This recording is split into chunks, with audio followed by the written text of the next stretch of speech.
काल चित्रपट बघायला गेलो, घरी यायलाच 1 वाजले. त्यामुळे सकाळी उठणंच जमलं नाही. मग 7:30ला उठलो.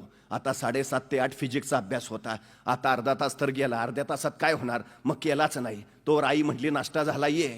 मग नाश्त्यालाच गेलो. नाश्ता 8:30 वाजेपर्यंत चालला. आता केमिस्ट्रीचा विषय होता, पण आता शाळेत पण जायचं होतं. मग राहू दे म्हणलं केमिस्ट्रीचं.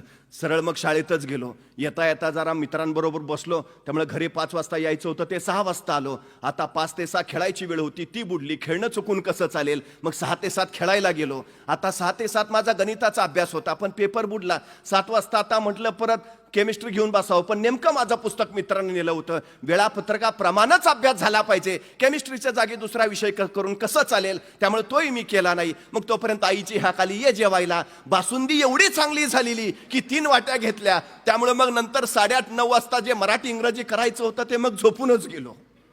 बघू उद्या पहाटे 5:30 वाजता.